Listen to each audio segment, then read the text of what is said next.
Hare Krishna, hi friends. Today we are going to discuss a very beautiful pastime of Mokshda Ekadshi. So let's get started with this beautiful pastime. Once Yudhishthir Maharaj said, O Vishnu, master of all, O delight of all the three worlds, O Lord of the universe, O creator of the world, O oldest personality, O best of all beings, I offer my most respectful obeisances unto you, O Lord of the Lords. For the benefit of all living entities, kindly answer some questions I have. What is the name of the Ekadashi that occurs during the light fortnight of the month of Margshirha and removes all sins?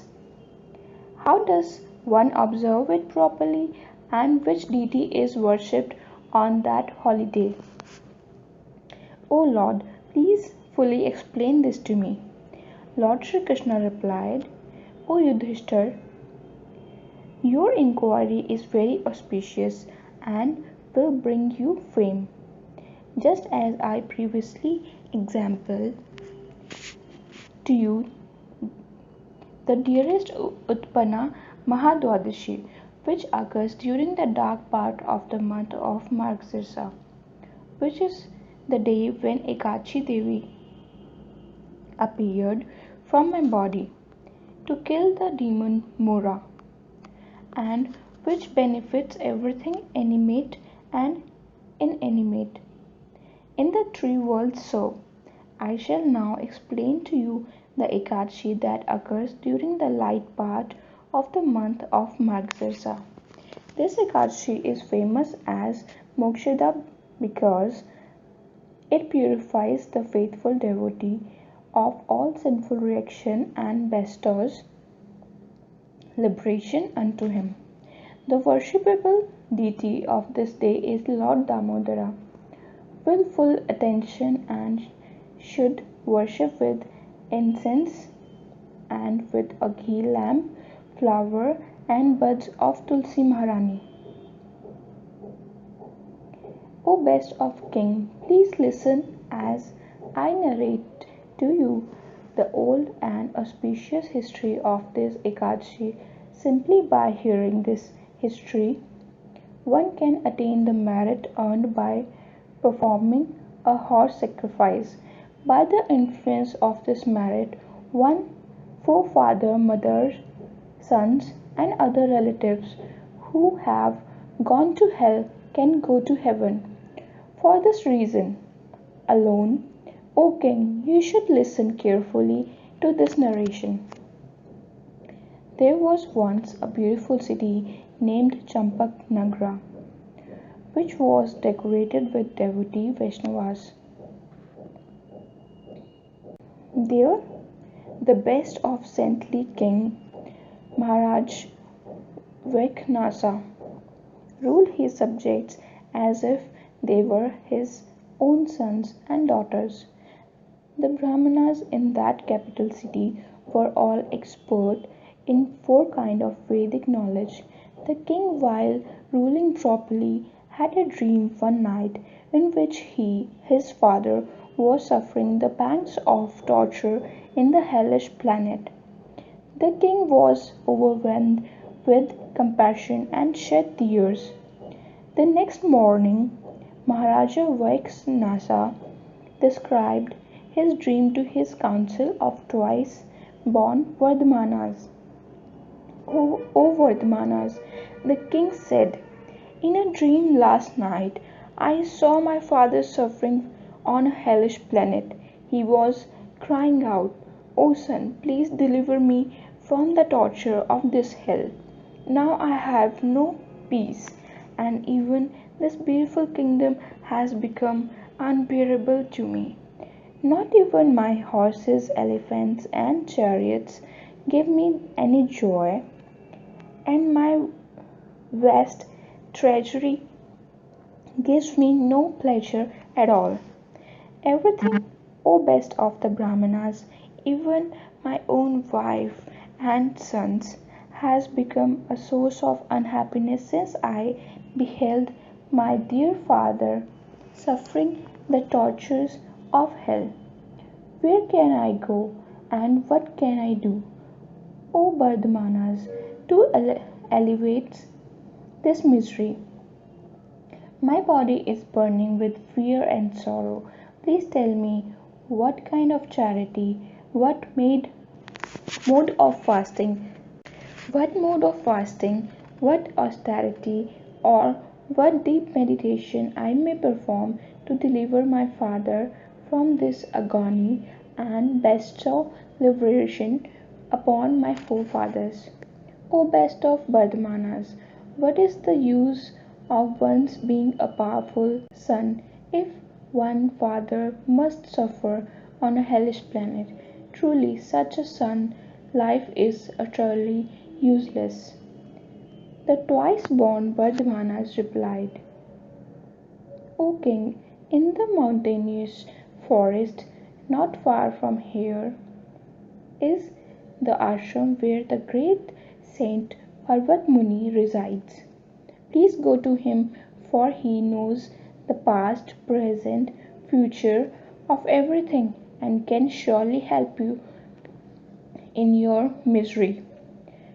Upon hearing his advice, the distressed king immediately set out on a journey to the ashram of the famous sage Parvat Muni.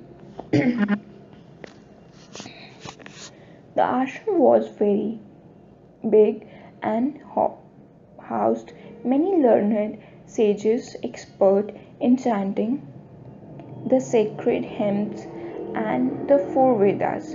Approaching the holy ashram, the king beheld Parvat Muni seated among the sages like another Lord Brahma, the unborn creator. Maharaj Vaiknasa offered his humble obeisances to the Muni, bowing down his head and then protesting his entire body. After the king had seated himself, Parvat Muni asked him about the welfare of the 7 limbs of his extensive kingdom. The Muni also asked him if his kingdom has free of troubles and whether everyone was peaceful and happy. To these inquiries the king replied, By your mercy, O glorious sage, all 7 limbs of my kingdom are doing very well.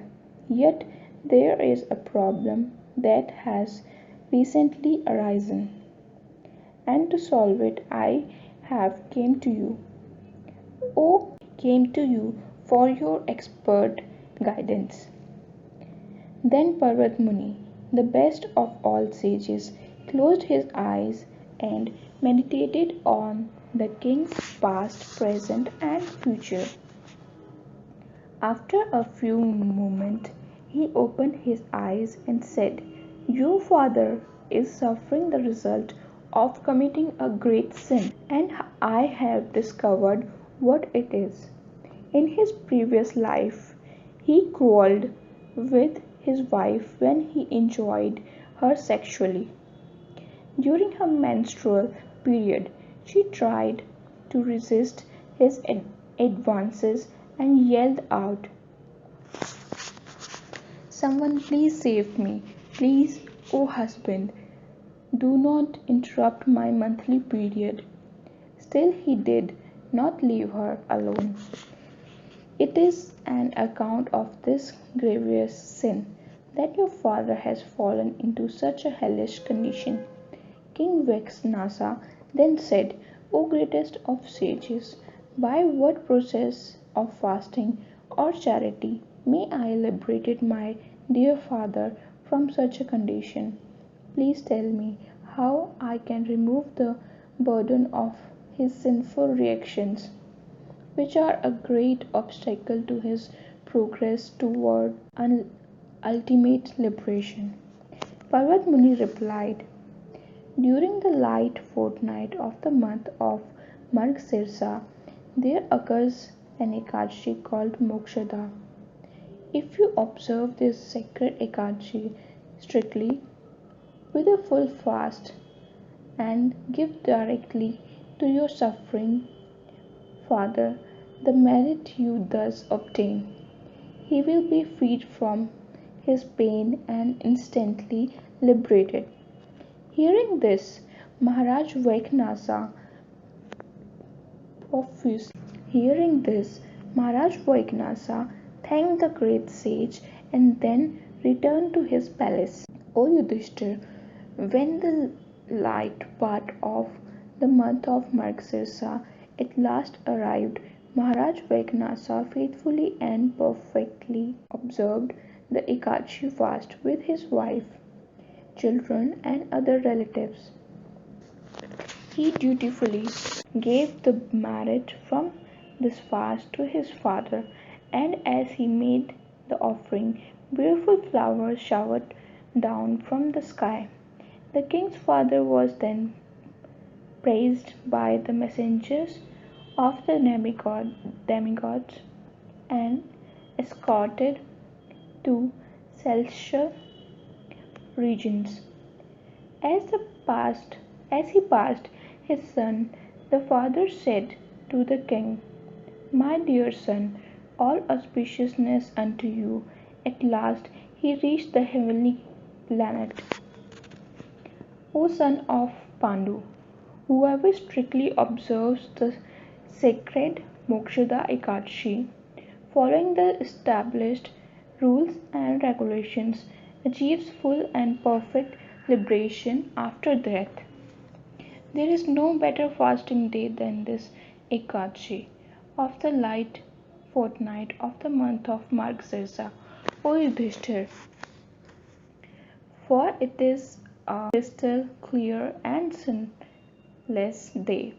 Whoever faithfully observes this Ekadashi fast, which is like a gem that fulfills all desires, obtains special merit that is very hard to calculate, for this day can elevate one to the heavenly planets and beyond to perfect liberation. Thus ends the narration of the glories of Margasirsa Shukla Ekadashi or Mokshda Ekadashi from the Brahmand Purana.